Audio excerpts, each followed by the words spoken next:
Ilabas ninyo ang inyong mga brilyante.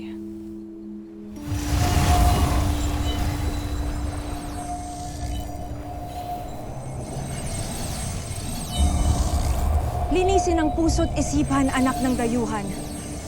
Sa pamamagitan ng dalisay na hangin, hayaang liparin ang lahat ng mga takot, alinlangan, at mga nakakubling latak at marka ng kadiliman.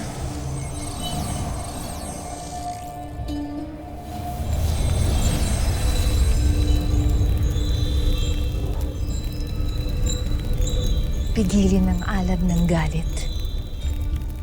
Gamitin ang ningas ng kalinawan nang sa gayon lalo kang lumakas. Dahil kailanman hindi madadaig ng kadiliman ang iyong liwanag.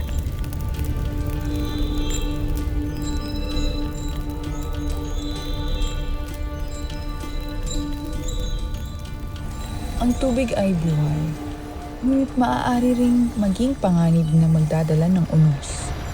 Hayaang dumaloy ang iyong damdamin, pagkat ang tunay na lakas ng tubig ay nasa kakayahan nitong magpakumbaba upang makabuo ng dagat.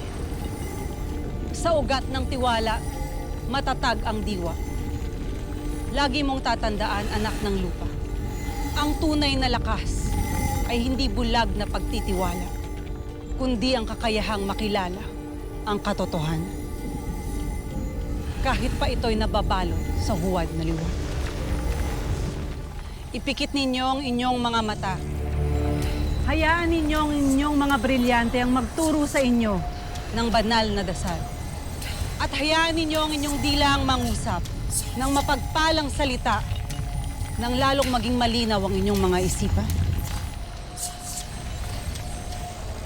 Ankadiminar, Lumine Eskabaen, Argushnev Beyakar,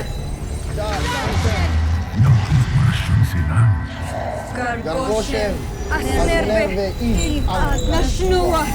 Baktas!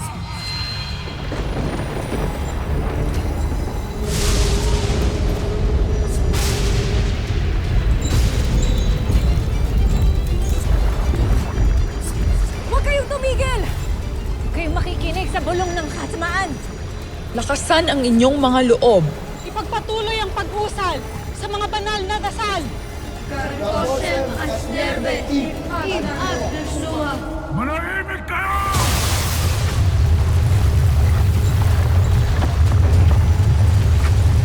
Kayong mga kambal diwa na hindi naman bathala.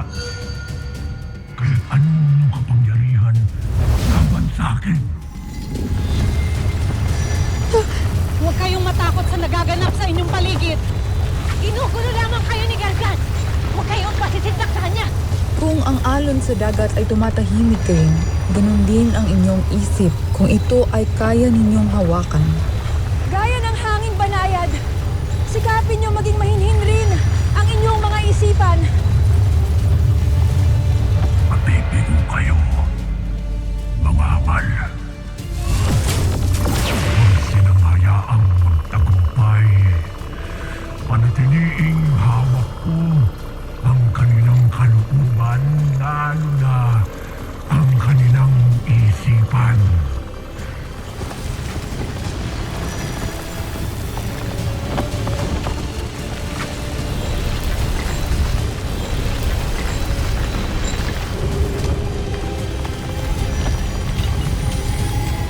Pigilan niyo!